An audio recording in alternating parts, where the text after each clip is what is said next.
Yang dihormati Ustaz Syamsul Ma'arif Haji Ismail, yang dihormati Profesor Dr. Najibah Muhammadin, dua tekan undang kita daripada Malaysia, yang dihormati Presiden UIJ, Presiden Amir, AJK program, dan juga hadirin dan hadirat tokoh-tokoh kita dan Dr. Nofi yang saya hormati sekalian.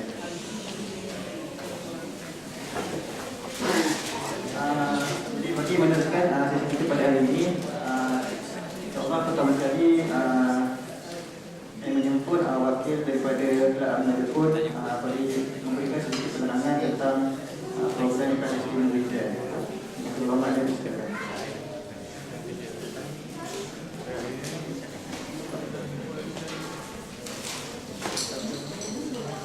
Assalamualaikum warahmatullahi wabarakatuh.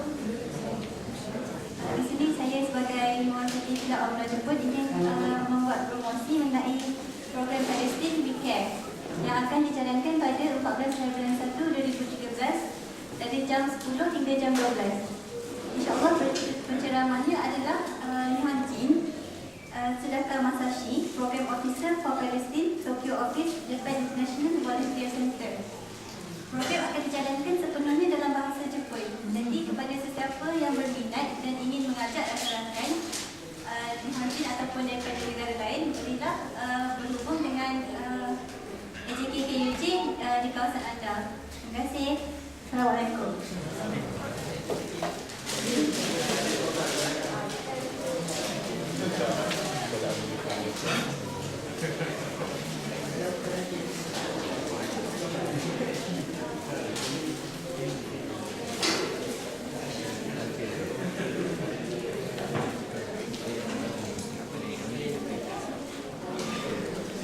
Terima kasih diucapkan kepada wakil PJ.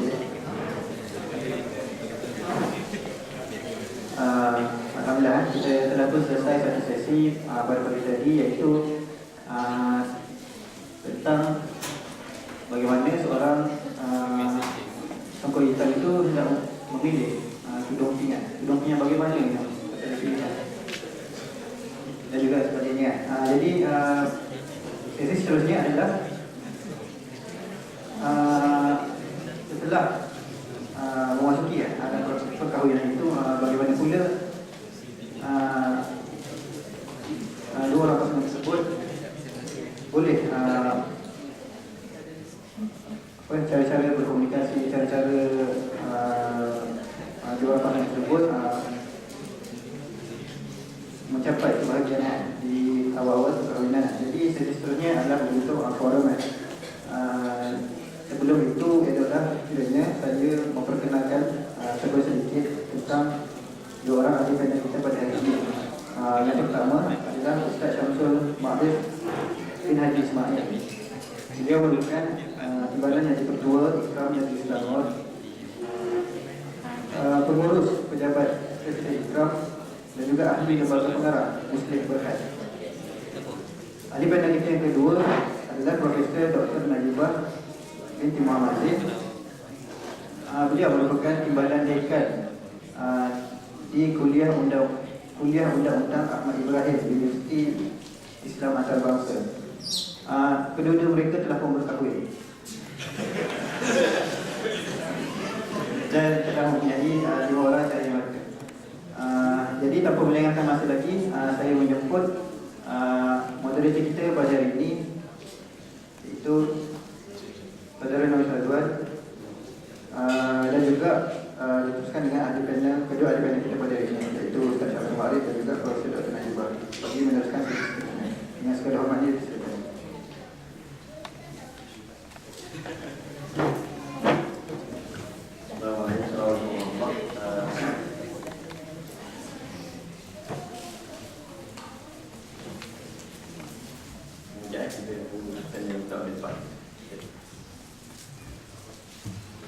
Bismillahirrahmanirrahim. Sebelum saya nak tanya sesi yang kedua saya pukul.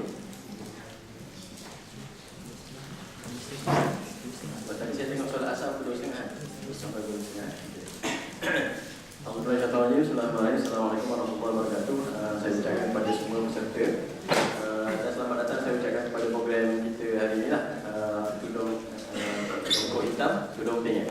Jadi saya tengok sebelah sini ramai yang pakai tudung pink, tapi yang sini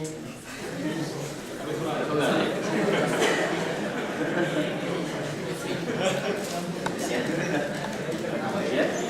Jadi kalau yang pakai tudung pink ni maksudnya dah ready nak kahwin ke? Tahu kan? Ini tak ready lah semua.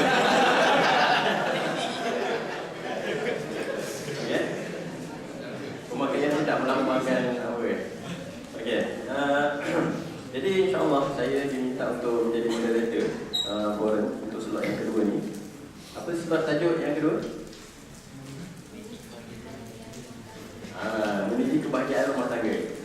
Okey. Jadi daripada tajuk tu pun asalnya kita semua dah tahu apa yang akan kita bincangkan dalam forum kali ini. Cuma saya nak menjadikan forum kali ini lebih hidup. Saya akan buat satu pusingan bertanya soalan pada panelis kita hari ini. Dan kemudian saya akan buka kepada soalan lah, kan, untuk dapat penyertaan daripada kita semua. Sebab saya rasa ramai yang banyak nak bertanya. Tadi saya tengok sesi dengan Prof pun ramai yang nak bertanya. Dan saya rasa masih ada banyak lagi persoalan. Dan saya galakkan supaya kita ni berdiri dan tanya, bukannya tulis atas kertas. Tak yang malu-malu. So kita tahu siapa yang tanya tu. Okay, jadi untuk saya tak nak lengah-lengahkan masa lagi. Saya terus kepada soalan yang pertama. Okey, jadi bila kita bercakap tentang perkahwinan ataupun bila kita bercakap tentang apa ni, kebahagiaan rumah tangga dan sebagainya, kita tidak boleh lari ataupun apa ni, kita tidak boleh lari lah, ataupun kita tidak boleh tidak menceritakan tentang soal cinta. Dan lebih-lebih lagi apabila dalam usia kita yang sekarang ni muda, kita, saya tak salah bercakap, bila kita membicarakan soal cinta ni, ada satu isu lah yang berkaitan bersangkut dengan soal cinta ni, iaitu cinta selepas kahwin ataupun cinta sebelum kahwin. Cinta selepas kahwin ataupun cinta sebelum kahwin. Jadi saya nak bertanya kepada panel yang pertama itu, okay, Ustaz, untuk memberi sedikit pencerahan tentang hal ini. Terima kasih.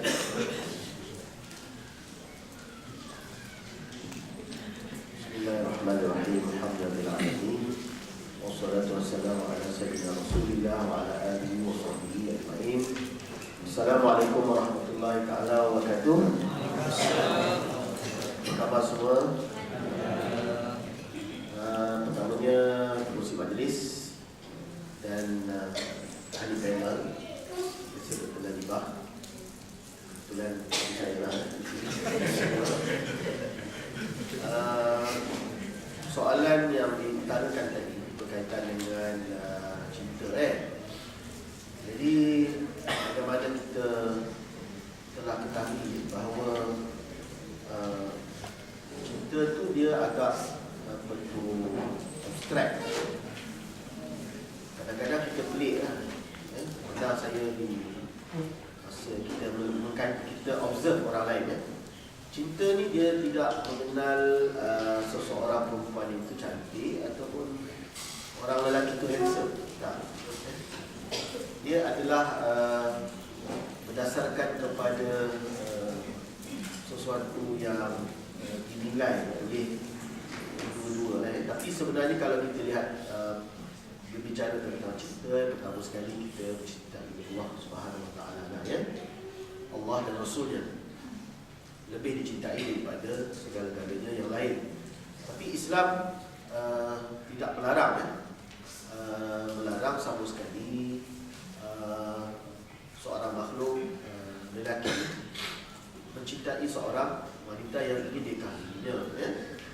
Dan Islam juga daripada situ kita lihat bahawa Islam tidak ada konsep paksaan, walaupun seorang anak perempuan, misalnya dia dipaksa oleh ayahnya untuk berkahwin, di sini yang menyebabkan berlakunya kahwin lari dan mencari wali hakim untuk berkahwin dengan pasangan yang dia cintai Tapi sekiranya lelaki yang dia nak berkahwin itu seorang yang buruk akhlaknya, maka wali dia tu boleh membawa kes itu ke mahkamah untuk memutuskan, memisahkan. Jadi walaupun maknanya cinta itu dibenarkan dalam Islam, tetapi di sana ada batas-batasnya. Ada batas-batasnya. Islam tidak melarang, tapi ada batas-batasnya yang perlu dijaga oleh seorang Muslim dan juga seorang Muslimah. Dan Islam tidak melarang. Islam ni ada kes-kes di mana masa di sekolah dia mungkin dah jatuh hati dengan rakan sekolah dia dan sebagainya, dan tidak ada sebab mengapa mereka tidak boleh disatukan, kerana Islam mengiktiraf perasaan manusia itu, dan kita lihat seperti mana di zaman Rasul sallallahu alaihi wasallam yang memulakan cinta itu ialah Khadijah sendiri. Apabila Khadijah melihat akhlak Nabi Muhammad SAW sebagai CEO ataupun pengurus besar syarikat perdagangan Khadijah, Sayyidatina Khadijah, berniaga di Syam, dia melihat bukan hanya pengurus besar ini begitu handsome, Nabi memang sebaik-baik insan, tetapi lebihnya ialah kehebatan akhlak Nabi SAW dalam perniagaan. Dari segi amanah dia, dari sudut bagaimana dia berdagang itu, bagaimana dia diutuskannya wakil untuk melihat akhlak Nabi SAW. Nabi walaupun dia masih muda, umur 25 tahun, dan Khadijah lebih daripada umur itu, tetapi Khadijah telah menyimpan perasaan dia terhadap Nabi Muhammad SAW. Jadi perkara itu tidaklah merupakan satu kesalahan, dan Rasulullah SAW menerima. Mungkin dia agak-agak dalam diam-diam, mungkin Nabi pun suka juga kepada Khadijah. Dan Khadijah ni seorang wanita terhormat yang pernah berkahwin, tapi dia seorang kira ni jutawan, billionaire Mekah. Tapi Rasulullah SAW pun bukan tertarik pada Khadijah kerana kekayaan dia, tapi kerana akhlak dan budi Sayyidatina Khadijah. Kalau kita lihat dalam Al-Quran, dalam surah Yusuf, kita lihat juga bagaimana Zulaikha yang menyintai Nabi Yusuf, sampai kawan-kawan Zulaikha tak percaya kepada kehebatan anak yang dijaga, anak muda yang dijaga tu. Lama-lama di sini juga menunjukkan bahawa anak angkat tu boleh berlakunya perkahwinan, walaupun dia mula yang menjaga Nabi Yusuf. Akhirnya dia berlakunya peristiwa dalam Al-Quran, dan kita lihat apa yang dalam Al-Quran berlakunya akhirnya kemudian harilah berlakunya perkahwinan itu. Jadi di sini Islam tidak melarang, tetapi di sana ada batas-batas hubungannya. Yang pertama, mencintai Allah Subhanahu Wa Taala sebagai yang mencipta kita dan memberikan kita kehidupan. Dan yang kedua, mencintai Rasulullah SAW, kemudian mencintai pada ayahanda dan bonda kita, dan juga mencintai bakal pasangan. Adapun dia tadi soalkan sedikit tentang bagaimana kita tidak soal berkenaan dengan cinta selepas perkahwinan. Belum tersimpan soalan tu, saya serah balik kepada jadi tadi Ustaz dah ceritakan sikit kepada kita, cerita cinta. Jadi macam kita tahu, memang dalam Islam tu membenarkan cinta, cuma ada perbatasan, ada batas-batas yang nak dijaga lah, kan? Tapi yang saya nak tanyakan kepada ahli panel sekarang ni, sebab sekarang ni dunia dah semakin maju, maksud kalau zaman saya dulu dah mulanya ada orang yang bercinta melalui internet. Terus sekarang ni dengan adanya cinta buku-buku dan sebagainya, kan, Jadi dia lebih membantu lagi kan, untuk anak-anak kita, adik-adik kita ni untuk bercinta, untuk berkenalan dengan cara yang sangat mudah melalui internet dan sebagainya. Walaupun berjauhan, macam tadi Jerman dengan Jepun, kan, India dengan mana-mana kan. Tapi jarak itu sudah tidak menjadi satu makna yang besar. Kan. Jadi macam mana kita nak Islam memberi batas-batas ataupun meminta kita untuk menjaga batasan ataupun bagaimana Islam itu menghandle cinta itu sendiri, kan, supaya kita dapat rujukan ataupun dapat panduan-panduan. Saya buka soalan kepada Prof. Terima kasih. Itulah ya, kita ni macam yang kita sebut tadi, sesi yang pertama ada itu soalan yang besar lah ya.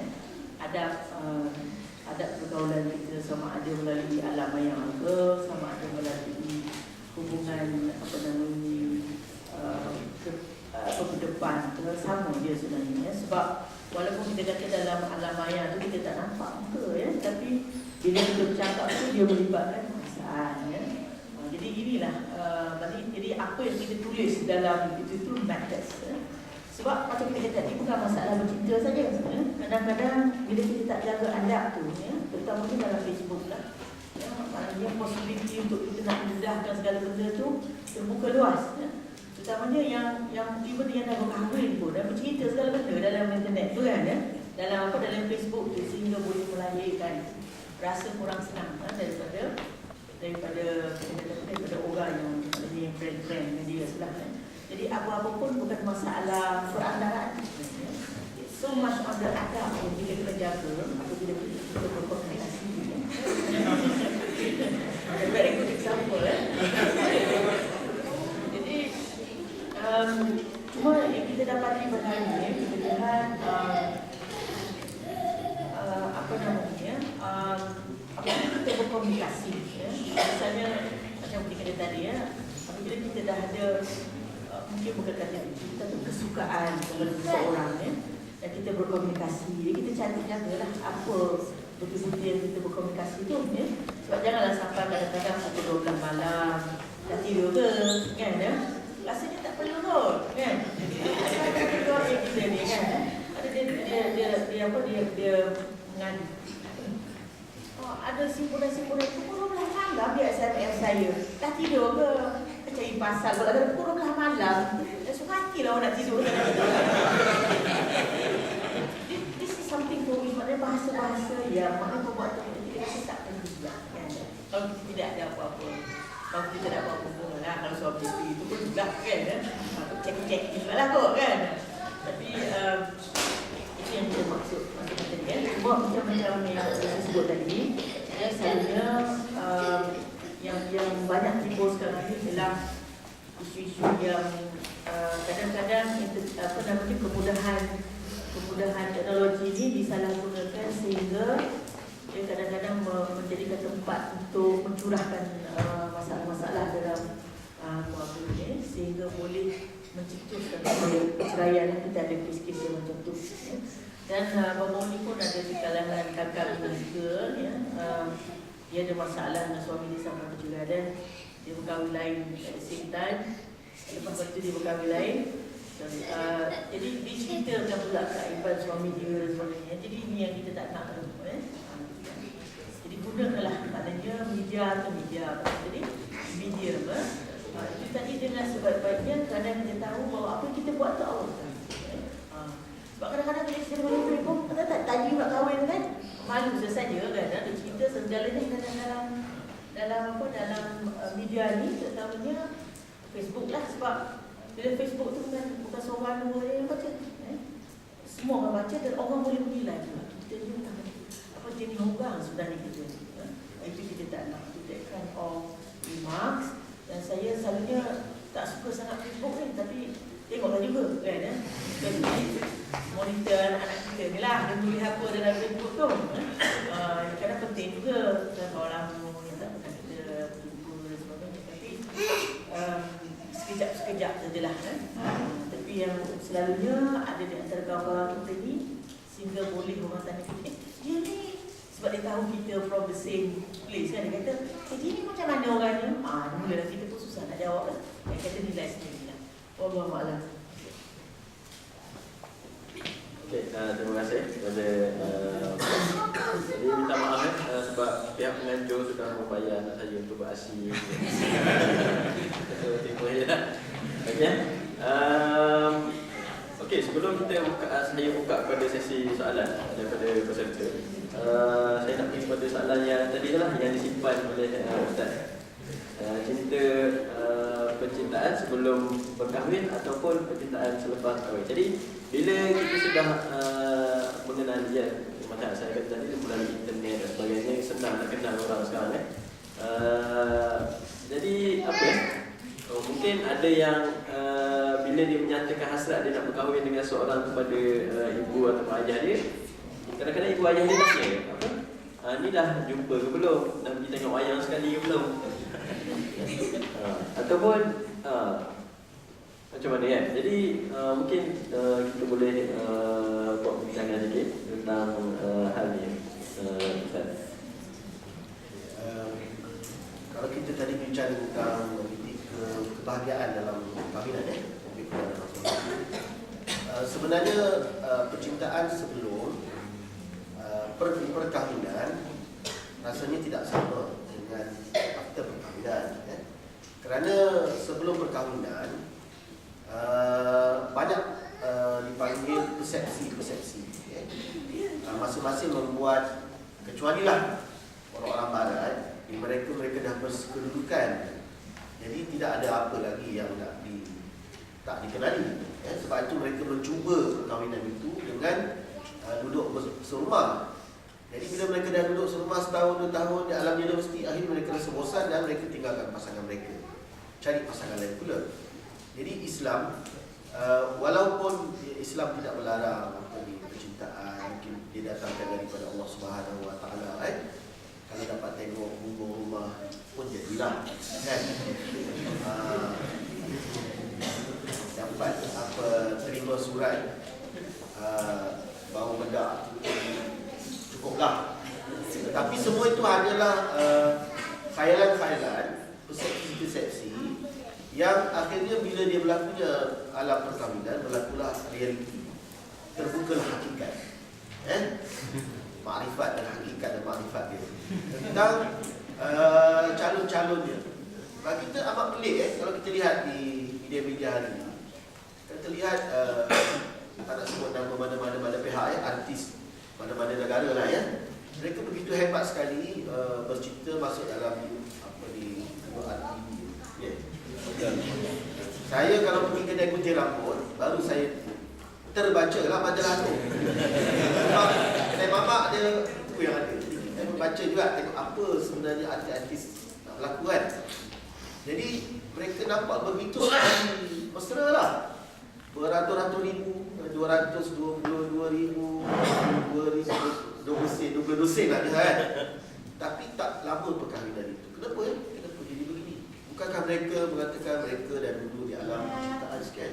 Kita kata tadi bila mereka masuk di alam perkahwinan, rupa-rupanya perkahwinan itu penuh dengan tanggungjawab. Seperti mana disebut oleh Dr. Najibah tadi. Pertama tanggungjawab, menunaikan tanggungjawab, kemudian barulah menuntut hak. Mungkin Dr. Najibah boleh belum lagi. Tak. Mungkin kalau nak bicara tentang itu. Jadi rupa-rupanya di alam perkahwinan itu penuh dengan tanggungjawab yang perlu dilaksanakan dan bebanan taklif daripada anak perempuan itu, daripada ayah dan ibu dia telah berpindah kepada bahu kita sebagai suami. Tapi kalau kita lihat dalam ayat Al-Quran, Allah sebut wa min ayati an khalaqakum min anfusikum azwaja litaskunu ilaiha wa ja'ala bainakum mawaddatan wa rahmah. Jadi Islam tak menolak mawaddah, tapi kalau tak ada mawaddah pun di sana ada rahmah. Misalnya bila mereka sudah menjadi pasangan yang lama. Kami tak tahu pasangan lama ke pasangan muda. Dah kahwin 20 hampir 23 tahun kan. Jadi kalau kita lihat pasangan yang sudah berumur lama, saya kira kalau mereka tu orang-orang yang baik, dan saya lihat bila saya pergi ke UK, kami tengok Satu ialah makna keajaban juga. Kerana orang-orang barat, walaupun mereka dah tua, mereka masih lagi begitu mesra sekali bersama dengan isteri mereka dan juga cucu-cucu mereka di musim-musim panas kan. Sedangkan di Malaysia kadang-kadang kita lihat orang-orang lain pun sudah tidak lagi menunjukkan sikap kemesraan mereka pada isteri mereka. Jadi bahkan ada yang sibuk nak menambah lagi. Sedangkan rumah dia pun tidak sempurna dan ini menyebabkan berlaku pelbagai krisis. Jadi mawaddah dan warahmah. Warahmah itu apabila sekurang-kurangnya, kata Sayyidina Umar, bila seorang lelaki yang mengadu kepada Sayyidina Umar, dia nak mengadu pasal isteri dia. Dia kata isteri dia suka membebel, kan? Jadi dia pun pergilah ke rumah Sayyidina Umar. Bila dia pergi ke Sayyidina Umar, dia tengok isteri Sayyidina Umar sedang membebel dekat Sayyidina Umar. Jadi dia pun nak balik, tak jadi nak melaporkan masalah ni. Isteri khalifah pun sama juga. Dia pun balik. Jadi bila Umar kata, jangan balik. Apa masalah kamu? Oh, kata Umar, kamu tahu tak isteri kamu sekian yang mengandungkan anak-anakku, dialah yang memasakkan, dialah yang menyusukan anak. Jadi walaupun isteri itu membebel ke apa ke, itu adalah lebih, kebaikan dia lebih besar daripada membebel tu. Jadi kalau ada bebelan tu akan ada hiburan kan. Bila apabila seorang suami isteri dia tak ada, dia akan melindungi bebelan itu kan. Bila yang meninggal dunia kan, dia akan melalui trauma dia dan dia akan menjadi seorang yang kemurungan lah, depression, tak ada orang nak berbebel lagi kan? Jadi itu. Jadi sebenarnya kita lihat di sini bahawa mawaddah itu satu rahmat daripada Allah Ta'ala. Kalau tak dapat dah mawaddah itu, tidaklah kita rahmat. Dan bercinta, kalaulah ditakdirkan Allah bercinta selepas berkahwin, maka dia lebih hakiki. Dia bercinta kerana Allah Ta'ala. Apatah lagi jika pasangan dia itu adalah orang yang beriman. Apatah lagi jika pasangan dia itu orang yang menunaikan solat. Apatah lagi jika pasangan dia itu mengandungkan 5 orang anak dia atau 10 orang anak dia. Apatah lagi jika isteri dia itu yang mengajarkan anak dia Al-Quran. Mencintai apa lagi? Sekiranya isteri dia memasak tiap-tiap hari tak pernah berukut, kan? Dia tak pernah boring kan orang perempuan masak kan? Tapi oleh lelaki ni dia memang kalau suruh masak sekali-sekala atau jarang-jarang kan? Tapi wanita dia tak pernah boring. Dia pagi-pagi sebelum tidur dia dah fikir esok nak buat pau ke, kari pap ke, dia dah fikir dah. Kalau lelaki tak ada apa-apa, tak ada masalah. Sama juga dia. Jadi dia pergi pasar dah fikir nak masak apa. Kita semua sama kat pasar ni apa. Bukan apa pun tak apa. Perempuan tak boleh. Kata sini masak kari. Contoh kan. Kita tak ada apa-apa pergi pasar, sama je. Jadi sebab itu kata Umar, daripada contoh Umar, maknanya kita sebagai seorang suami sudah pasti kena mencintai isteri dia. Kerana macam mana nak dapat orang yang berkorban begitu banyak. Jadi bertambah-tambahlah lagi kecintaan itu kerana Allah Subhanahu Wa Taala. Wallahu a'lam. Tambah. Panas sikit. Sebab ini isu yang sangat besar lah kan. Sebab selalunya masalah yang kita hadapi kadang-kadang couple kan, especially bila lepas kahwin kan. Di lepas kahwin ni kita banyak akan bercakap tentang isu tanggungjawab kan. Tanggungjawab dulu kan. Tanggungjawab dan hak. Sebab tu Allah sebut dalam Al-Quran tu tentang Ar-Rijal Qawwamuna 'ala Nisa' bima qadallahu bima ba'dukum 'ala ba'd wa bima yunfiqu dengan apa yang mereka nafkahkan kepada isi-isi mereka. Jadi Ar-Rijal Qawwamuna 'ala Nisa' itu diletakkan satu, kita kata apa, satu tahap kepimpinan di situ disebabkan kerana mereka menafkahkan hasil itu kepada isi-isi mereka. Jadi di sini yang selalunya disebut sebagai menunaikan.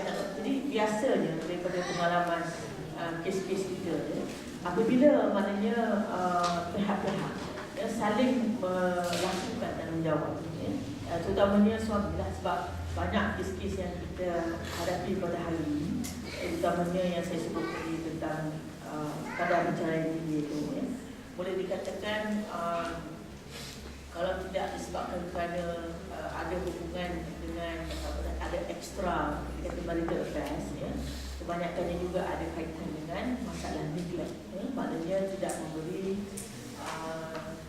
tidak menunaikan tanggungjawab kepada keluarga. Jadi satu tadi disebut tentang tanggungjawab keuangan tadi kan, nafkah tadi, ya. Jadi kalau sebab tu dalam hal ini, ya, Imam Nawawi dalam kitab Riyadhus Shalihin disebut, ya, dia kata kalau suami menunaikan tanggungjawab dia sebagai seorang suami, maka secara automatiknya Allah menjadikan secara naturalnya dalam diri seorang wanita itu untuk dia juga menjalankan tanggungjawab sebagai seorang isteri. Jadi bila Ustaz kata tadi, ya, naturally orang perempuan dia akan fikir apa yang dia nak laksanakan tanggungjawab, walaupun sebenarnya dalam konteks hukum, ya, wanita ni tidak perlulah sampai ke tahap memasak dan sebagainya, sebab tanggungjawab dia yang asasi ialah melayani, ya, maknanya suami dan juga anak-anak. Jadi tanggungjawab suami juga tu mengadakan makan minum dan sebagainya, itu termasuk dalam bab nafkah. Tetapi macam dia kata tadi, ya, secara naturalnya bila masing-masing melaksanakan tanggungjawab, maka masing-masing tidak akan berkira lagi untuk melaksanakan tanggungjawab masing-masing. Tapi banyak yang kita ada, ya, kadang bila katalah contohnya suami tak melaksanakan tanggungjawab itu, jadi isteri pun akan meronta lah. Sebab itu fitrah, memerlukan kepada kita kata support kita dia. Sebab tu Allah sebut dalam Al-Quran. Sebab tu bila kes poligami contohnya, banyak kes poligami yang datang ke mahkamah, ya, betul, katanya, macam mana pula kalau kita ada kes, ya, isteri kata dia tak nak apa-apa, dia nak kahwin je, contohnya isteri nombor 2 ni. Lepas tu saya kata kita kena go beyond tu lah, bukan masalah tak nak apa-apa, sebab lepas pada itu, ya, jiwanya akan beronta juga, sebab tanggungjawab dia akan berkisar kat situ. Ya, kalau kita tak ada tanggungjawab terhadap keluarga, maka tanggungjawab seterusnya dari sudut bergaul dengan masyarakat, kan, ya, bergaul dengan cara yang baik, ya. Jadi tidak ada unsur-unsur tadi, ada memberi nafkah dan ketaatan daripada isteri kepada suami itu, dia tidak akan tercerna dengan sendirinya, pasal tidak ada tanggungjawab tu. Ya. Sebab tu kalau saya tak percaya tu, ya. Saya kata ke adik-adik, ya, anak murid ni yang bakal menjadi hakim, ya, di mahkamah syariah terutamanya, kata all have to be careful lah, ya, maknanya selidik betul-betul, ya, kalau perlu ada perjanjian, dia ada perjanjian, supaya tidak timbul nanti, ya, scramble dan sebagainya. Pernah banyak kat kes-kes yang kita terima macam, ya, kadang-kadang orang perempuan, ya, bila dia dah geram, dia macam bosan kan, dengan suami pun sekejap bagi, sekejap tak bagi, ya. Jadi expectation dia ialah, dari sudut financial support ni, ya, bagi isteri dia expect suami dia kan akan bagi dah. Jadi pernah ada satu kes ni, kakak ni, suami dia ni kerja pilot, ya. Dia kata macam mana pula, suami dia ni kalau every time dia bagi duit kat dia, saya ni berhutang ni, dia kata macam tu, ya. Saya kata kat dia, alhamdulillah, kalau dia nak berhutang hati dia lah, yang kita sampai dah begitu, itu memang tanggungjawab dia untuk dia bayar, kan. Pernah satu ketika dulu, maknanya bukanlah kita kata apa sini, maknanya bukanlah suami tak ada duit, tapi saja, dia saja nak macam nak suruh ya isteri dia ni simpati, mungkin dia ni kedekut macam mana, tak juga lah, ada juga orang tu jadi kedekut, kan. Sebab dia kerja pilot ni, kalau kita kira dari sudut pendapatan tu, kira decent lah, kan, dan mampulah untuk bila dah kahwin, dia nak laksanakan tanggungjawab tu. Dia kata tak apa, peduli gaya tu, dia bagi tu baik, jangan fikirlah tu, kalau fikir kan susah hati pula. Bila pula dah payah hutang kita ni, jadi dah berterabur, dah nak dapatkan duit tu susah, tiba-tiba nak balik pula macam mana nak bayar hutang. Itu tanggungjawab suami nak bayar hutang. Dulu pernah ada seorang pelajar yang tanya, macam mana pula Ustazah kalau suami tu bagi duit daripada hasil tiket loteri? Ada orang Islam loteri je, kan. Tapi kalau nak timbul soalan itu, jadi itu saya ingat Ustaz Datuk Daud daripada Ketua Hakim Syariah. Dia kata kalau dari sudut tanggungjawab tadi, kalau isteri nak ambil pun tidaklah menjadi dosa kepada isteri itu. yang menjadi dosa itu atas suami dia kan. Tapi yalah, mungkin dia pun tak nak juga bersebahat menerima dia makan, kita kata apa, daripada hasil-hasil yang sedemikian kan. Tapi itulah kita tengok di sini bagaimana kadang-kadang masalah-masalah ini dia timbul sebab kadang-kadang dalam fikir timbul kan. Bila orang kahwin je, jadi kalau yang jenis yang tekuk-tekuk semua tu mulalah bukit tiga dan sebagainya kan. Nak lagi kalau biasanya isteri tu bekerja. Banyak juga kes-kes isteri dah bekerja tu padahal dia lah tanggung kan. Tak boleh macam tu kan. Si suami still kena kadar mana yang dia mampu, make sure perkara yang dia, sebab apa yang kita nak timbulkan sini ialah isu tanggungjawab supaya ada perasaan tanggungjawab tu. Kalau tidak kan nanti ada pernah satu kes tu kaya raya tapi balik kerja nak tukar kereta, bukan nak jumpa isteri dia. Dia keluar dengan perempuan lain, kereta banyak pun tempat kan. Asal balik rumah je nak tukar kereta. Pada dia balik dia nak tukar kereta, dia nak tukar kereta ni, nak ambil kereta lain pula kan. Bukan dia nak pergi berjumpa dengan keluarga dalam rumah tu, isteri dia juga kan. Jadi ini persepsi mentaliti yang ada dalam masyarakat kita kan. Tapi masalah kita ialah kalau tak ada pun susah juga. Gitu kan. Kadang-kadang kita nak balance antara antara masalah kita ni. Sebab tu kadang-kadang kalau bergaduh sekalipun pernah ada satu klien dia kata, bila ingatkan dah bercerai tu selesai masalah, rupanya banyak lagi masalah lain. Masalah disiplin anak dan sebagainya kita tak tahu pula. Tapi kadang-kadang fikir macam tu lah. Kalau bergaduh pun fikir at least ada juga orang nak gaduh lah. Okey, terima kasih kepada Prof. Okey. Jadi saya rasa cukup dulu untuk pusingan yang pertama ni. Jadi saya nak buka kepada soalan, satu ataupun dua dulu. Ada ke soalan? Kalau boleh angkat tangan, kita bagi mic ni. Tak ada? Wah, tak ada. Betul? Nak bagi ke nak tulis? Jadi kalau tak ada, saya nak tuliskan. Ada soalan? Sebab saya rasa ini topik yang penting ataupun sangat berkaitan lah dengan kita yang muda-muda ni. Okey?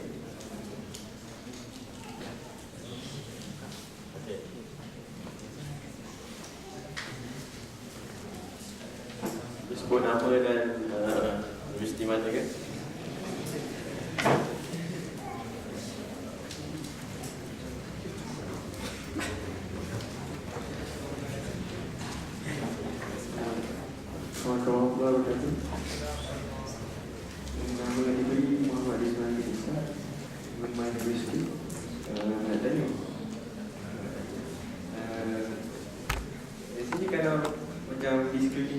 Sekarang ni macam trend lah couple sekali ni. So bila ditanya bila nak kahwin, ada ramai cakap tak bersedia. So apa saja penanda aras bersedia untuk kahwin? Terima kasih. Penanda aras bersedia untuk kahwin.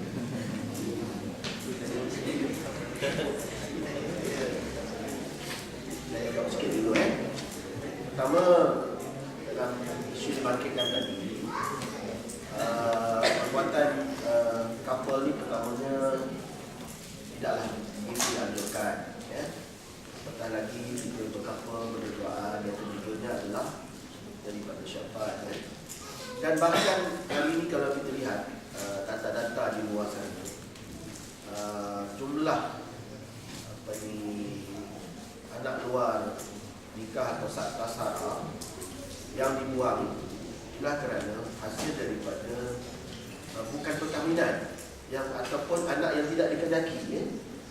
Jadi daripada couple itu dia mendatangkan perbuatan-perbuatan yang dosa yang lebih besar lagi, dan akhirnya tak berlaku perkahwinan pun.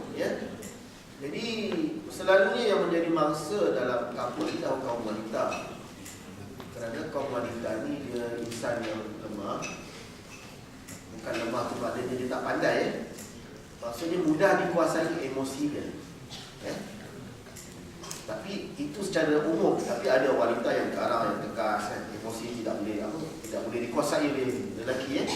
Dia mampu, tapi ada yang secara umumnya mudah digoda, diayat oleh orang-orang lelaki yang pandai mengayat. Saya faham macam tu, orang-orang muda. Sama ada ayat-ayat, aku tak tahu lah. Tapi ayat-ayat orang lelaki itu power sehingga perempuan tu sanggup keluar dan akhirnya berlakulah perbuatan yang luar nikah. Akhirnya melahirkan anak yang tidak dikehendaki, yang dibuang di sana sini, mendatangkan masalah moral. Jadi sebenarnya couple tu kita boleh kata bukanlah tujuan berkahwin sebenarnya. Couple tu adalah lebih kepada untuk menghiburkan diri. Jadi sebab itu kalau seorang lelaki dia benar-benar nak berkahwin, dia akan pergi terus ke bakal bapa mertua dia. Ada kawan-kawan saya dulu di masa saya belajar, dia tak hantar utusan pak saudara. Dan diri dia sendiri datang pergi cakap dengan pakcik tu, "Assalamualaikum pakcik, saya ingin berkahwin dengan anak pakcik." Oh, dahsyat. Jadi itu betul-betul lah gentleman. Pakcik tanya pula, "Kamu solat tak?" "Solat pakcik." "Dia apa? Kamu hafal berapa juzuk?" Jadi, "Kamu kerja apa?" "Saya dah bekerja pakcik." "Engineer." "Sony kan katakan." "Saya pergi masjid 2 kali sehari." Jadi saya yakin kalau ada lelaki-lelaki seperti ini, tak timbul masalah couple tu. Sebab lepas berkahwin ada banyak masa couple, 24 jam dalam couple boleh. Dan tidak dipandang serong lagi oleh orang. Duduklah kat kedai KFC tu berdua-duaan sampai tengah malam buka pun, kita just married, tak ada siapa lah semalam. Tiba-tiba terjadi anak boleh. Jadi anak kita, anak yang soleh kan, terjadi anak 10 ke, tak apa. Sebab dah couple yang sah. Tapi kalau yang couple-couple ni lebih kepada percubaan-percubaan, nak rasa macam mana perasaan cinta tu ya, seronok ke berdua-dua, tapi sebenarnya banyak bahaya daripada kebaikan. Yang kedua tentang bila kita rasa kita bersedia nak kahwin. Jadi dalam Islam dia letakkan syarat-syarat dia tadi, apabila dia berkemampuan untuk memberi nafkah sebenarnya. Walaupun dia mungkin hanya bekerja sebagai tukang sapu atau sebuah driver bus yang gaji di RM550 atau jaga 800 campur overtime 1,500, maknanya dia dah mampu lah. Tapi rumah dia mungkin rumah kos rendah. Jadi bakal isteri anak datuk. Fikirlah sendiri.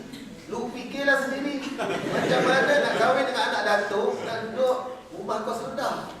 Jadi aku tak boleh cari kahwin anak kasriah. Kahwin yang bawah-bawah sikit.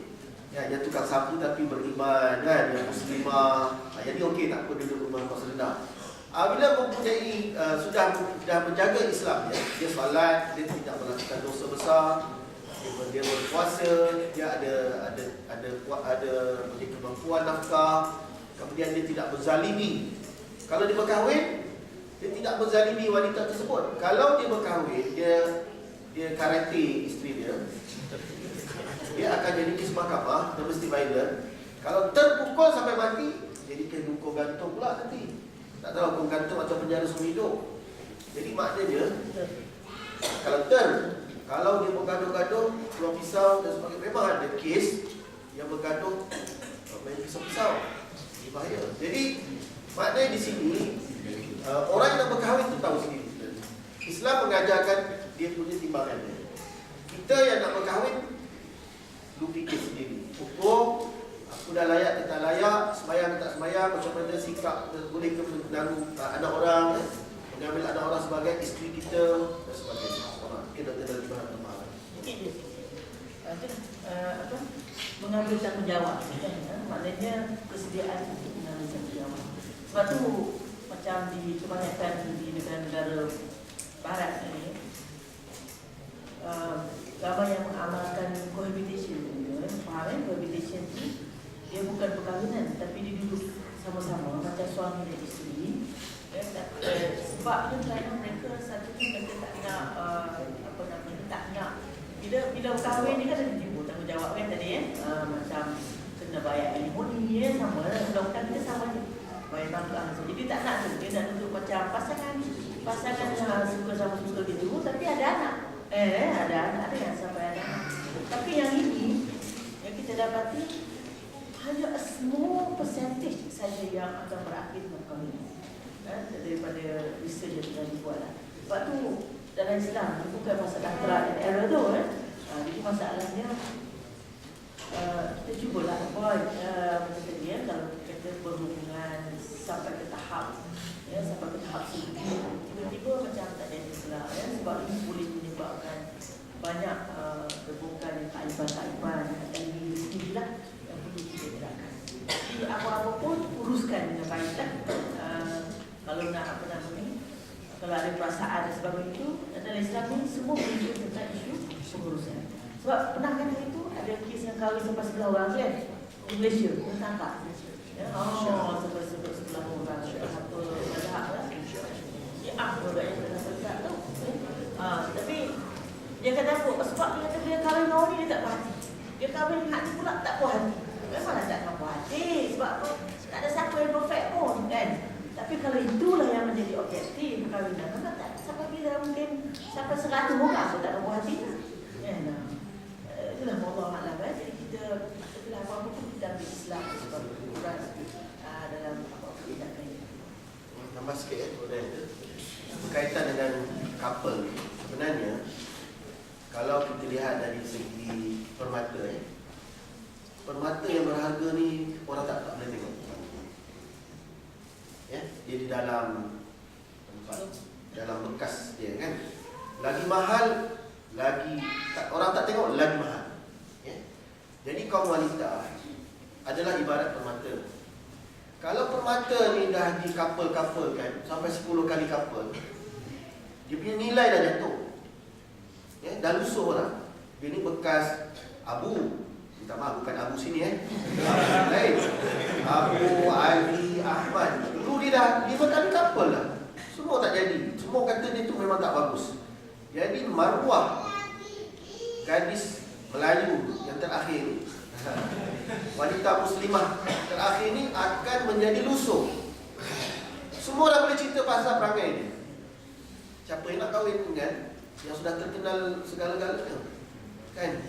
Jadi akibat itu maruah dan darjat kaum wanita itu menjadi lebih rendah berbanding dengan seseorang yang dia menjaga dirinya. Sebab itu di zaman tabi'in ke, ada seorang lelaki dia nak kahwinkan Tok Guru lah, dia nak kahwin dengan seorang lelaki yang beriman.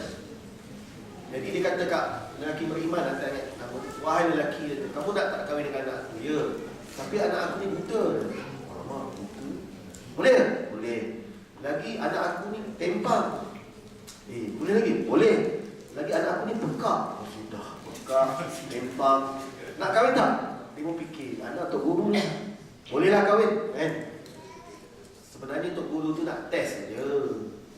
Bila dia nikahkan, mungkin dia pakai purdah lah, mula-mula macam cerita ayat cerita lah kan. Ya kan? Isteri dia buta, pekak, tempang. Siapa nak kahwin kan? Tapi bila aku terimalah akan nikah, dia tengok isteri dia, Masya Allah kan. Mata yang tidak melihat yang haram, telinga yang tidak mendengar yang haram, kaki yang tidak pergi di tempat maksiat. Inilah isteri kamu. Itulah harga dan maruah wanita yang solehah. Susah nak dapat, sampai kena test lagi dengan Tok Guru. Jadi di syurga, kalau kita baca dalam kitab Ibnu Qayyim, masa haji baru ini saya baca hampir lah juga buku tajuk masa hari kiamat kan. Ahli-ahli syurga, di syurga Allah akan mengahwinkan orang-orang beriman dengan bidadari. Bidadari ini yang Allah jadikan tersimpan di satu tempat yang tidak dapat dilihat oleh para malaikat. Malaikat pun tak tengok langsung, tak boleh nak tengok. Dan kalau dalam Quran kita pun baca macam-macam dalam ayat-ayat dalam Quran, sampai malaikat pun tak boleh tengok. Cemburunya Allah Ta'ala, semua makhluk Allah tak tengok. Isteri anda di hari akhirat, di syurga tu. Begitu cemburunya Allah Ta'ala. Dan mereka tu ada rumah-rumah yang tertutup, yang rapat, yang tidak boleh dilihat oleh jin, syaitan, malaikat yang tak boleh tengok. Sebab itu bila berlakunya perkahwinan ni satu perkara yang suci, bagaimana sebelah dada dan jibah. Dia sacred, maknanya mulia kan, sehingga kedua-dua pasangan itu boleh seperti pakaian. Hunna libasul lahum wa antum libasul lahun. Macam pakaian satu kain lah. Maknanya tidak ada aurat bagi lelaki, suami dan isteri. Begitu mulia. Maknanya siapa yang dapat esok, mungkin para syuhada yang Allah bagi ganjaran dia dulu kat dunia tak boleh nak berpoligami kan. Katalah contoh Allah bagi dia poligami kan. Jadi tapi yang masuk syurga tu siapa dia? Betul tak? Jadi ganjaran dia ialah bidadari yang beriman, yang tak dapat dilihat dalam tempat yang sempurna. Saya tengok hadis itu. Begitulah mulia sekali Islam mengangkat darjat kaum wanita. Jadi kaum wanita jangan sekali-kali merasa meletakkan diri dia di tahap yang rendah. Kena jual mahal. Wah, kena jual mahal kan? Kena jual mahal dengan berada-berada ni. Susah nak jumpa. Susah. Kenapa? Susah sangat. Susah. Facebook tak ada, SMS tak jawab. Kerana mulianya kaum wanita. Bukan murah-murah tepi pasar coket. Kat coket tu kalau kita jalan, cuma jalan petang-petang ataupun pagi-pagi lah. Dulu masa saya naik bas kan, saya daripada Kayu Ara, saya nak pergi Al-Amin Jalan ini. Saya akan lalu celah-celah coket tu. Jalan apa, tanah Raja Alam, Raja Laut, semua raja-raja tu. Anda akan lihat perempuan-perempuan bangsa asing yang bertugas memuaskan kaum lelaki yang sangat miskin. Dengan wajah-wajah kotor dia, sedih sekali. Adakah ini sistem yang kita ingin lihat kan? Maknanya dia telah meletakkan diri dia satu darjat sangat rendah. Jadi sebab tu bila kita bicara tentang perkahwinan, dia bicara tentang penghormatan. Ya? Isteri itu satu yang dihormati, bukannya suatu yang second class, tak ada. Ya? Dia wal mu'minuna wal mu'minat dalam Al-Quran. Awliya ubak, mereka itu melindungi di antara satu pelindung, protector antara each other. Ya? Itu dia, wallahu a'lam. Okay. Terima kasih kepada Ustaz yang beri pencerahan kepada Ustaz dan juga Prof yang beri pencerahan kepada kita. Jadi lepas ni boleh hide Facebook masing-masing. Kita sini sister. Okey. Saya buka pada satu soalan lagi. Kalau tak ada, saya akan teruskan pada pusingan yang kedua. Ada? Ada? Okey, silakan.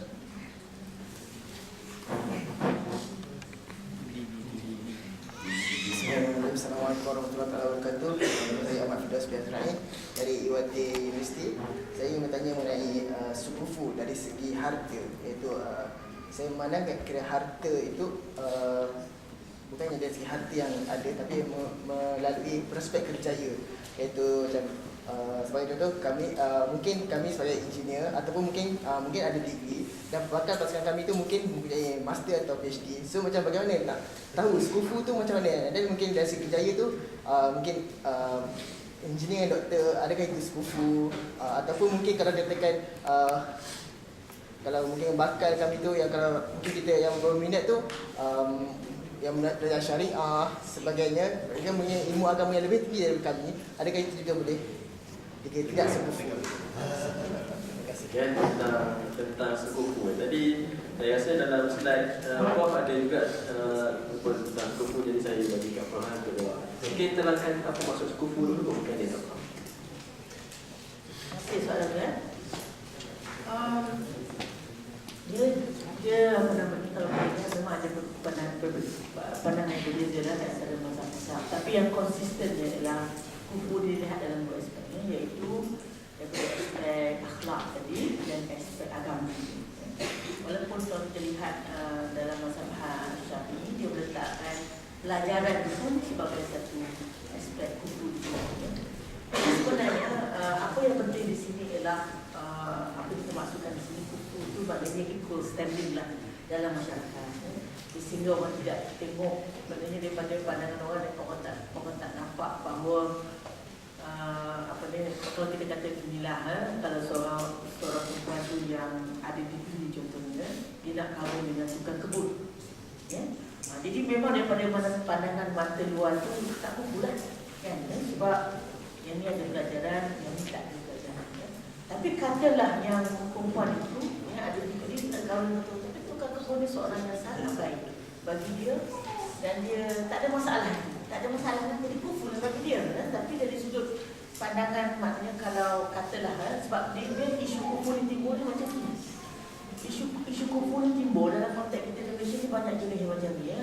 Gambar anak-anak perempuan kita hari ni, dia dah bercerita sakan-sakan ya. Kahwin dengan mak lepih contohnya ya. Kahwin dengan drug addict, kahwin dengan orang yang pada kumpul dari sudut akhlak ni tak kumpul, dan dari sudut pada tak keupayaan nak menjaga kita sudah ada tadi, nak menjaga keluarga kita ya.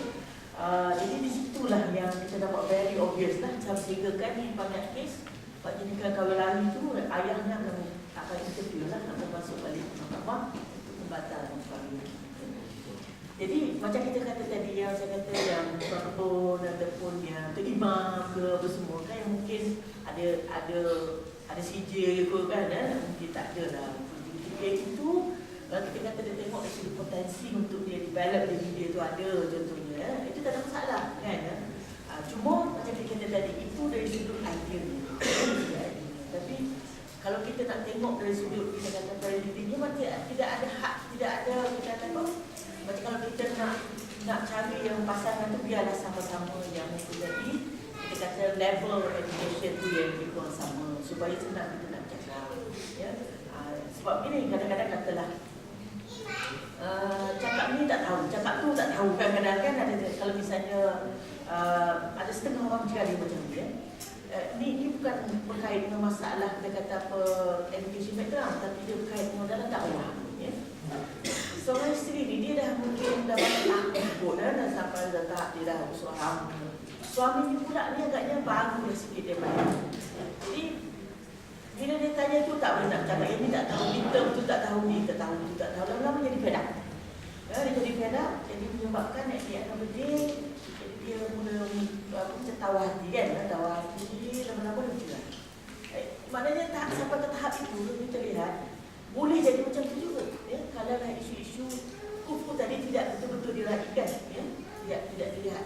Tapi kalau masing-masing mereka dengan apa yang tak ada masalah lah, tak ada masalah. Tapi maknanya kita orang Islam ya, sebab kita punya apa attitude kita ialah ya, kalau kita katalah suami mungkin pada masa trauma tu jadi kalau dia terlepas jadi yang orang boleh patutnya ke depan lagi lah ya. Itu tak sepatutnya menjadi halangan yang besar untuk kahwin ya.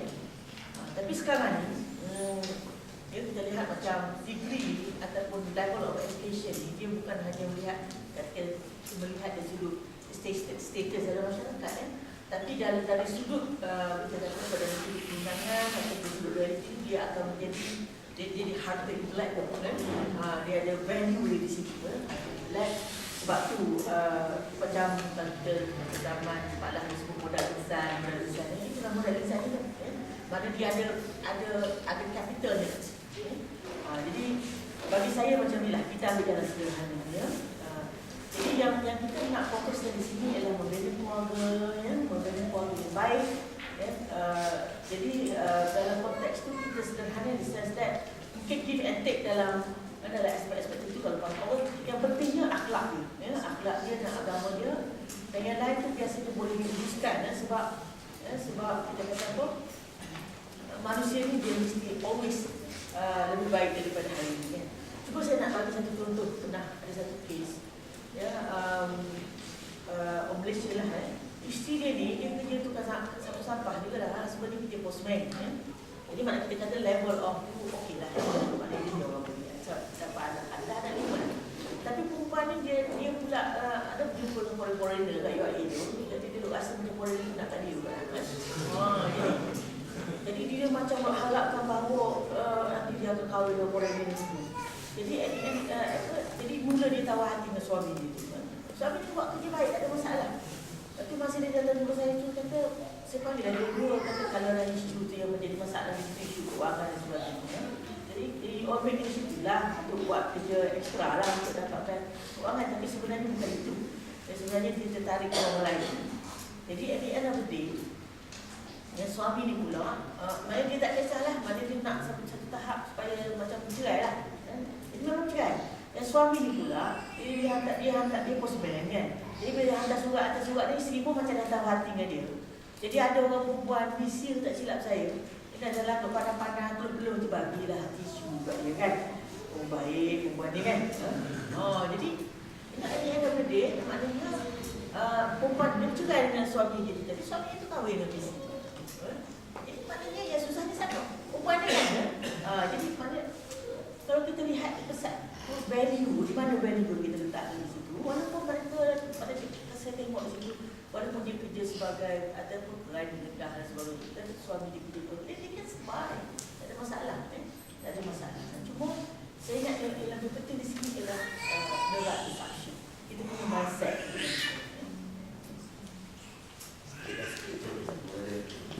Tadi Dr. Najibah dia ada sebut tentang pihak ketiga. Jadi kalau kita lihat masa di alam sebelum perkahwinan, kita rasa dia adalah satu-satunya kan, sampai hari kiamat. Tapi bila dia memasuki alam pekerjaan, berjumpa dengan pelbagai pihak, seminar sana, seminar sini, konferensi sana, konferensi sini kan, terjatuh pula buku file kan, tertolong pula siapa dah, maka berpandang ada pula pihak ketiga. Jadi perkahwinan itu kalau asal dia kononnya bercinta begitu hebat sekali, tapi rupanya di dalam perkahwinan tu, dalam sepanjang-panjang perkahwinan tu ada cobaan. Jadi sekiranya lelaki dan wanita yang beriman, irrespective dia punya degree ke master ke, itu satu hal, tetapi ketahanan mereka di dalam menjaga kerukunan rumah tangga itu adalah juga lebih penting daripada ijazah ke apa. Sebab manusia ada ijazah macam mana pun dia tetap akan diuji iman dia. Isteri pun akan diuji, suami juga akan diuji. Jadi di sini akhirnya dalam tempoh-tempoh itu pun kena dia sentiasa menjaga hubungan dia dan memelihara diri daripada perkara-perkara yang dilarang oleh Rasulullah. Okey. Ada soalan lagi? Ada? Okey.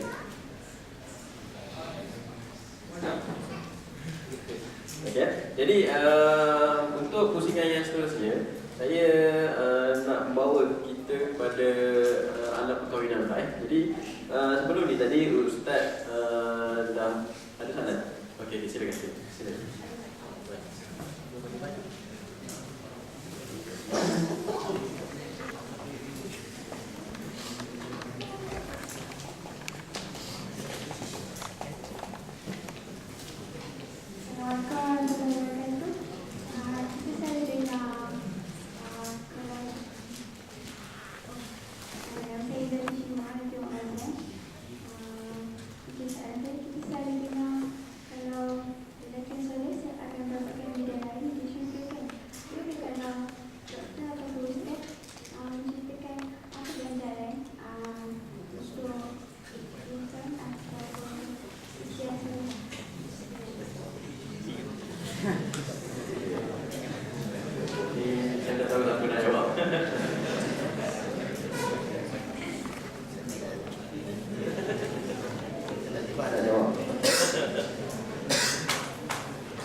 Jadi sebenarnya kita lihat konsep kalau maknanya yang saya jelaslah maknanya sebab tu perlu kepada maknanya isteri, suami yang soleh dan isteri yang solehah.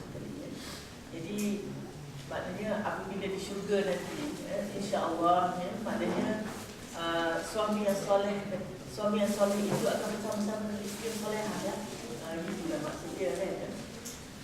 Walaupun ada juga kita kata apa, ada juga macam contohnya tak kahwin dan sebagainya kan. Jadi kalau kita lihat dalam konsep jodoh sendiri pun Allah sebut maknanya jodoh tu ada yang jodoh di dunia, yang kahwin kan. Kalau tak kahwin tu jodoh dia di akhirat. Itu bukan maknanya anda tu terus kan ya. Jadi di sini mungkin apa yang sebab tu kita sentiasa doakan dalam doa itu ya supaya memberikan kepada kita suami-suami soleh dan isteri yang soleh supaya dia berkekalan daripada dunia pula tak. Itu yang saya ingat yang paling jelas dan saya tahu lah. Mungkin dalam konteks dan sama juga sebenarnya dalam konteks suami isteri ni. Cuma macam cuma kita tak pastilah semua sama ada dalam poligami semua sebab itu alam yang sangat berbeza.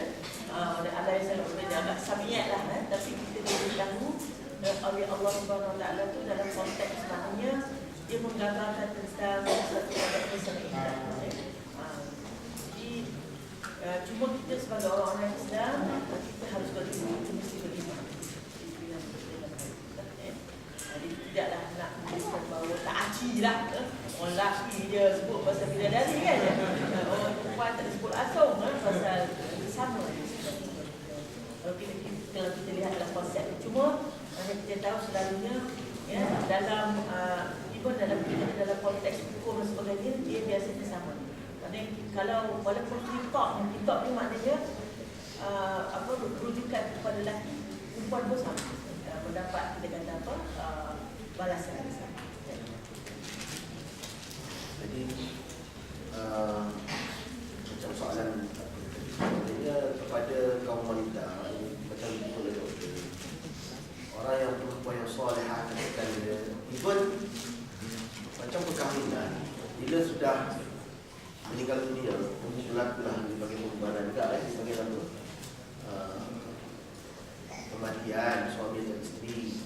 Jika yang meninggal tu suami dia, tinggallah isteri dia menjadi janda lah kan.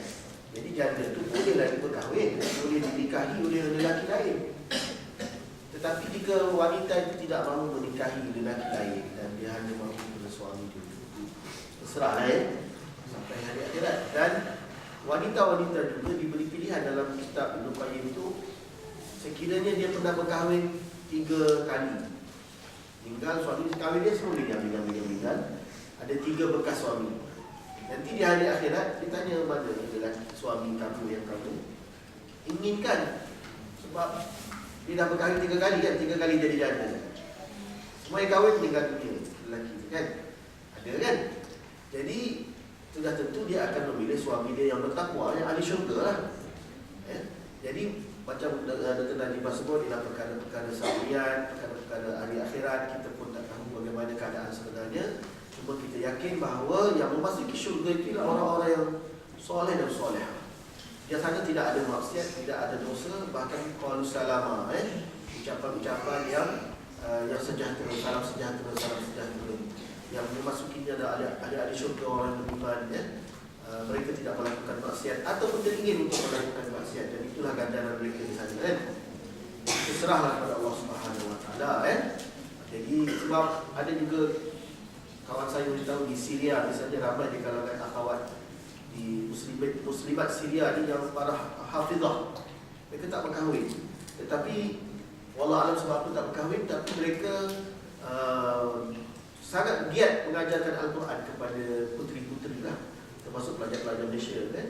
Mereka sangat, dan mereka menjaga diri mereka mungkin mereka tak dapat berkahwin pun di dunia, tetapi mereka akan insya-Allah akan diberikan suami-suami yang beriman nanti di hari akhirat insya-Allah. Okey. Mungkin kalau buat soalan ni mungkin sister jangan fikir sangat, cuba fikir kat surga nanti boleh shopping puas-puas. Hilang sikit tension tu kan. Okey, jadi saya nak sebab kita mungkin masa pun tak berapa banyak sangat lagi, saya nak masuk pada perbincangan alam perkahwinan sikit Mungkin tadi dah masuk, tapi kita pergi kepada sebab tadi Prof pun banyak menceritakan tentang realiti. Tak pun ada sebut tentang realiti alam perkahwinan ni. Jadi bila kita masuk pada alam perkahwinan, jadi terbuka segala benda, dan mula kita akan nampak realiti sedikit demi sedikit lah kan. Termasuklah juga tanggungjawab pendidikan anak-anak. Mungkin lepas ni akan cerita tentang pendidikan anak-anak, tapi nak ceritakan tentang tanggungjawab, tentang bagaimana hidup berdua kan. Daripada seorang-seorang kita kena hidup berdua, bertoleransi, bertolak ansur dan sebagainya. Jadi mungkin kadang-kadang di awal-awal perkahwinan tu akan adanya konflik, akan adanya masalah-masalah. untuk mengadjust ataupun untuk menyesuaikan keadaan perkahwinan itulah kan. Jadi macam mana yang kita katakan sebagai satu cara untuk menangani konflik ini kan?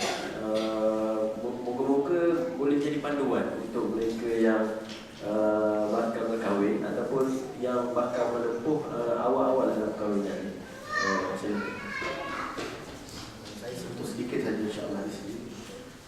Jadi sebab tu saya dah sebutkan tadi bahawa di sana ada pertama ada tempoh dipanggil bertunang, khitbah. Jadi khitbah ni ada yang 2 tahun, ada 3 tahun, ada yang 6 bulan. Jadi ini adalah satu tempoh untuk bertaruh untuk berkenalan pihak keluarga sana, pihak keluarga sini, tetapi dalam bi'ah yang baik. Misalnya jika orang tu bertunang dengan keluarga A, maka dia pergi minta izin dengan ayah ibu dia untuk menziarahi keluarga tunang dia dalam suasana yang baik yang ditemani oleh adik-beradik dia dan sebagainya.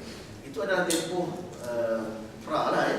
Bila selepas perkahwinan, bagaimana mungkin Dr. Najibah akan tambah baru, sebenarnya lelaki ni betul lah, kalau tak tahu lah kata betul tidak planet buku tu kata lelaki ni planet lain, wanita ni planet lain, alam lah tapi lelaki ni memang spesies yang berbeza langsung dengan kaum wanita.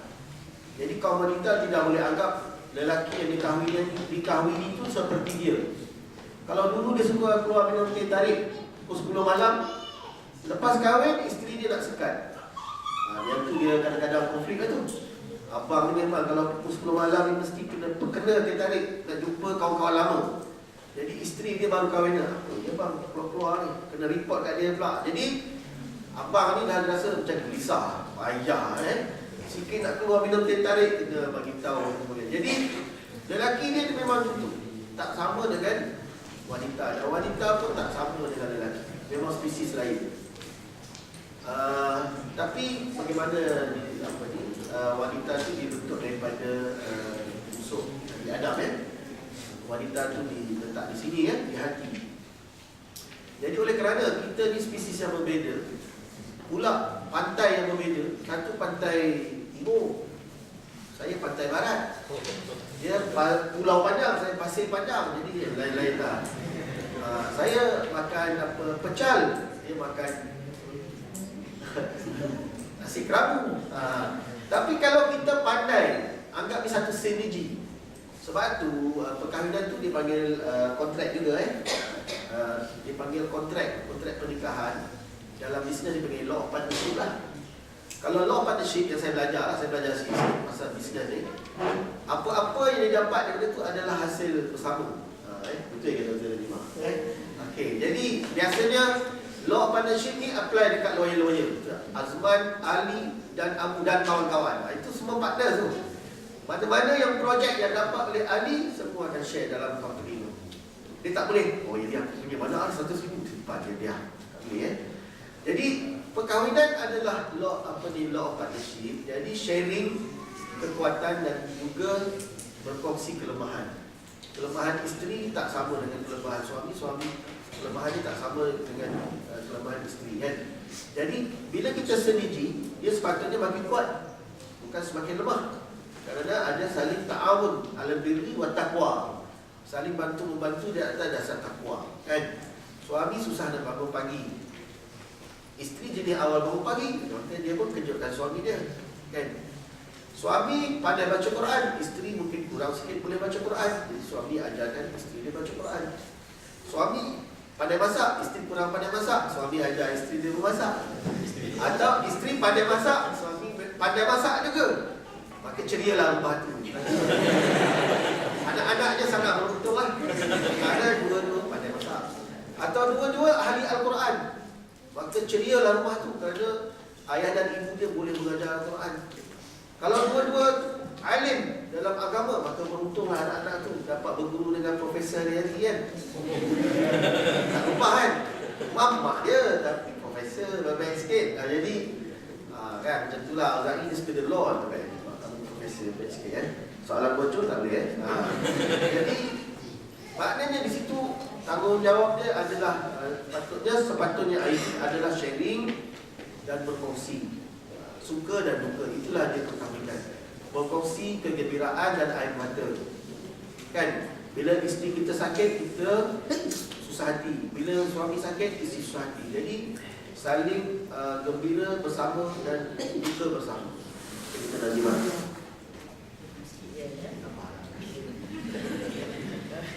Sudah bila alam kahwin ni maknanya kita kena buang sifat-sifat yang dulu-dulu lah ya. Kita nak buang semua.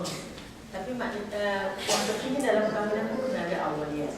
Awaliyat contohnya memang keutamaan dan keutamaan kita bila kita berkahwin ni adalah keutamaan kita dalam kahwinan kita lah.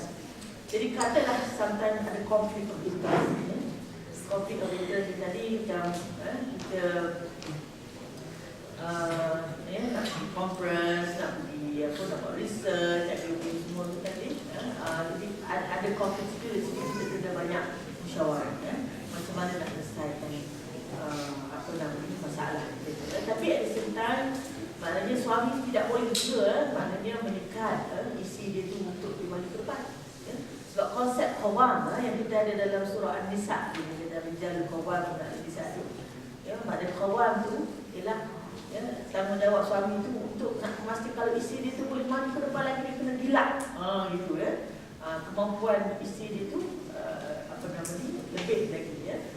Jadi di sini memang perlu banyak musyawarah sebab sampai satu tahap tu mula tu dia macam honeymoon honeymoon period orang kata pun honeymoon period sah Syahrul Asal jadi elok dia belaka kan 2-3 bulan tu tak ada masalah pun kan tapi bila dah makin lama dia mungkin nak tertelah konflik tu tadi dan macam tadi bila kita kata awaliyat ada priority tadi maknanya kalau ada kepentingan pribadi dia bertangan dengan kepentingan dia dalam rumah tangga maka kita kena beri keutamaan kepada rumah tangga itu pentinglah walaupun kadang-kadang walaupun dia tak suka kita dan yang satu lagi yang penting ialah kita kena convertkan maknanya masalah-masalah itu kepada sesuatu yang boleh diterima oleh kedua-dua pihak. Itu penting dan apabila kita maksudnya in konflik, kita make sure that kita selesaikan apa-apa konflik tu kali itu juga.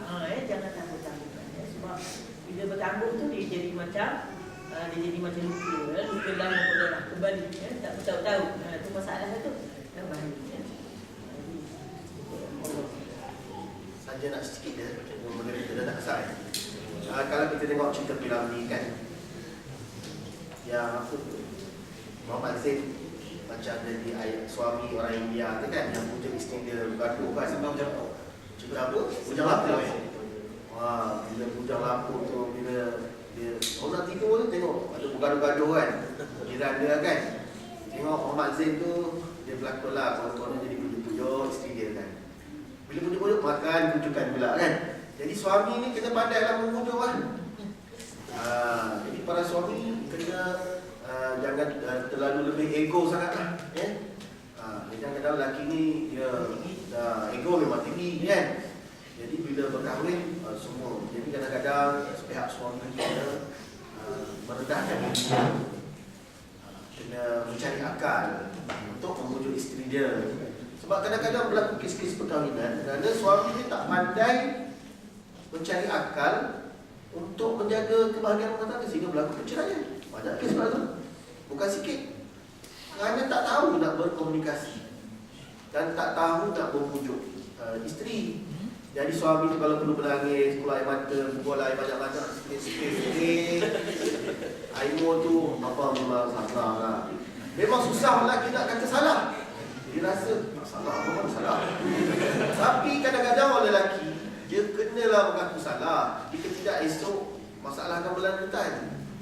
Jadi bila isteri sedih, esok tak ada sarapan. Lepas isteri buat bosan. Buat tak nak cakap buat tak nampak. Jadi pun tak bagus juga. Jadi kadang-kadang suami kena minta maaf, ambillah air tu apa masalah. Padahal lagi tak salah. Okay. Yang penting berdamai. Yang penting berdamai. Bukan isteri je ni yang keras hati. Ada juga, ada isteri dia yang lembut hati. Sikit-sikit isteri bang, minta maaf bang. Dia asyik minta maaf kan. Ada juga, ada yang isteri keras hati. Jadi macam mana nak selesaikan? Dia tengok cerita film itu, suka tengok Muhammad Zain tu pujuk-pujuk kan. Jadi suami kena pandai-pandai. Yang kedua dia, aku tadi tak ingat tu pandai tu, satu lagi apa tak ingat dah tak ingat dah. InsyaAllah kalau dapat ilham. Okey, sebenarnya yang Ustaz sebut tadi tu saya nak tanya apa tips-tips untuk kekal bahagia. So Ustaz dah share satu, kita tanya Prof pula dah satu. Boleh?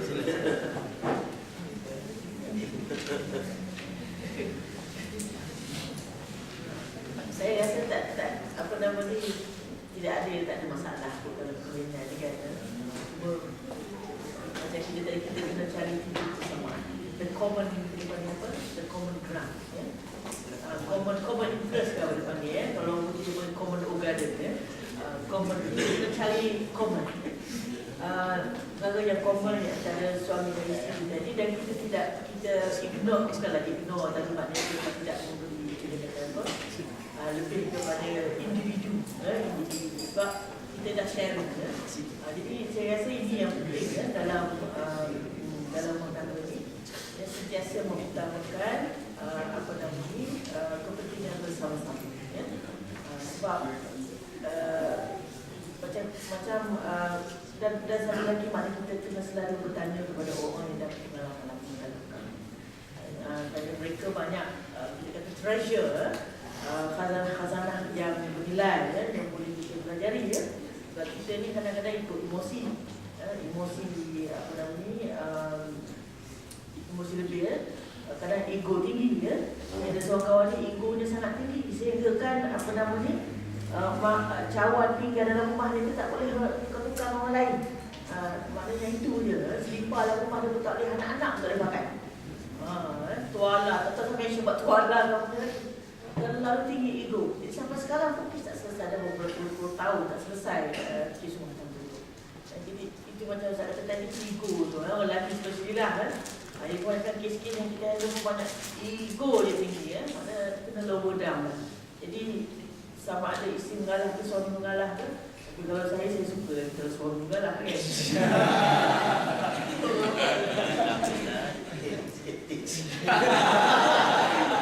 Sebab saya kebetulan kan, bila kita cuba menolong kawan-kawan yang bermasalah, dia ada setengah orang dia tak berani nak ngadu, dia ngadu kat saya cerita sikit-sikit. Jadi saya nak share di sini.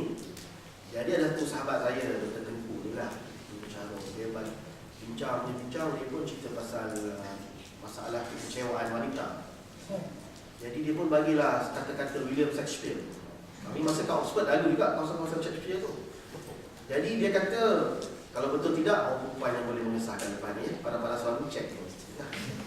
Dia kata, kalau wanita yang kecewa, yang dia punya kasih dia dengan suami dia berderai, pecah berderai tu, dia kata jeritannya tidak sanggup didengar oleh ahli neraka. Itu kata-kata William Shakespeare. Daripada Dr. Tengku, betul tidak? Tapi bila saya mendengar Dr. Tengku punya kata-kata daripada William Shakespeare, betul ke tidak, Allah Alam. Tapi sampai ahli neraka pun tak sanggup mendengar jeritan seorang wanita yang dikecewakan. Dalam konteks ini, wanita yang ditinggalkan suami, yang diceraikan, yang ditalak, yang di apa-apa saja. Jadi bila wanita itu dah dikecewakan, jangan haraplah dia nak terima lagi lelaki itu.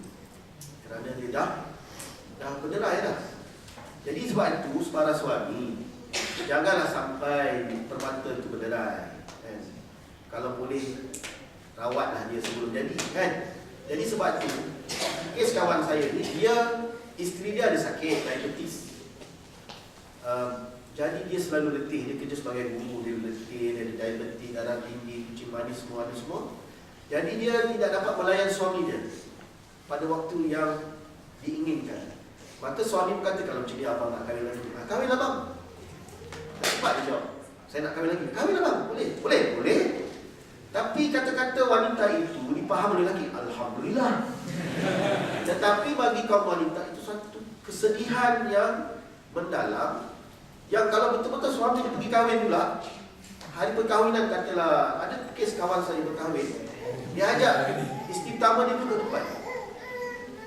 Saya tengok gambar tu sedih, tak payahlah nak contoh poligami yang paling ideal untuk suami isteri. Akhirnya berlaku perceraian. Ya, dia kahwin bercerai dengan yang nombor 2 tu menangis-nangis depan kedai mamak tu, cerita pasal dia bercerai. Kerana apa? Isteri nombor 2 dah kunci pintu. Ganti bangga pula lagi. Siap tau. Dia dah tak sayang kat entah lah.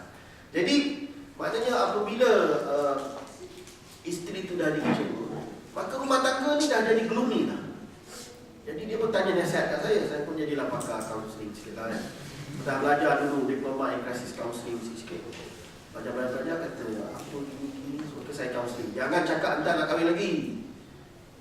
Hantar rawat tu je hantar dia kata. Kan? Jangan fikir kata nak kahwin lagi. Isi kasihlah. Itu mulut saja. Hati dia menderita, berderai-derai. Tak sangka suamiku beginilah hati dia kan. Jadi nak suruh layan lagi ke suami macam ni? Tak nak masak, tak nak layan anak, semua tak nak. Sebab dah tak indah lagi dah. Sebab suami dah lihat dia sebagai seorang perempuan tua yang sakit lah apa semua kan. Yang dah tak dikendaki dah. Habis tempoh contoh. Libra Jadi akhirnya kawan saya ni pergi rawat dekat Puan Puteri. Belanja sikit, buat appointment. Dia pun call doktor. Puan Puteri buat appointment dengan Dr. Faulia, pakar sakit pergi jumpa. Check. Dia pergi 2. Akhirnya dalam pertemuan dengan doktor pakar ni, maka isteri dia telah bercakap depan doktor, depan-depan macam kaunseling lah, tapi kaunseling. Jadi dia kata saya sebenarnya dah tak ada hati dengan suami saya. Maka terkejutlah sahabat saya ni yang berkahwin mungkin 30 tahun dan 26-7 tahun. Terkejut depan doktor, isteri dia menangis, saya dah tak ada lagi hati dengan suami saya. Barulah hari itu dia tahu yang isteri dia sebenarnya memendam rasa kecewa dan asyik-asyik sebut nak kahwin lagi. Sikit nak kahwin lagi. Tapi kita tak menjaga kesihatan isteri tu. Di situ telah melahirkan 5-6 orang anak yang hebat, yang masuk tahfiz, yang masuk universiti. Kita lupakan saja korbanannya. Adakah ini adil? Kerana nak kahwin lagi saja, kan? Jadi bukan saya kata salah poligami, tetapi poinnya di sini suami tidak menghargai perasaan isteri dia. Jadi dengan sebab itu para suami atau yang belum berkahwin, esok dah berkahwin, hendaklah menghormati. Kalau perlu ubat.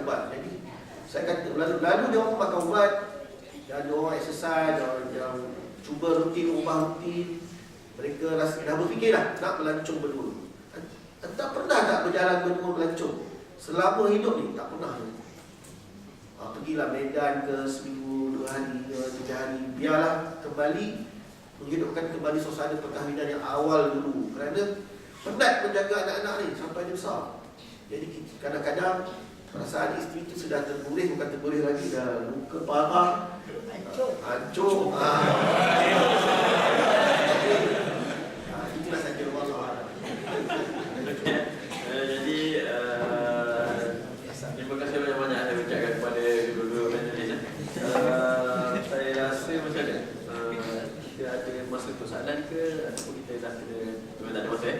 Okey, jadi alhamdulillah, bersyukur kepada Allah SWT kerana kita berjaya menjalankan satu sesi forum yang saya rasa banyak maklumat-maklumat yang bermanfaat daripada forum ni, insya-Allah.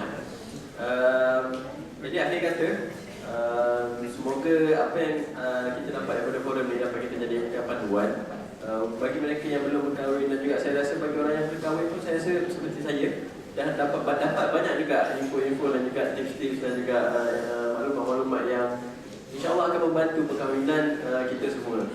Dan jadi saya rasa tanpa mengurangi masa, saya ucapkan terima kasih kepada kedua-dua panelis kita hari ini, dan saya sudahi dengan wabillahi taufiq wal hidayah. Wassalamualaikum warahmatullahi wabarakatuh.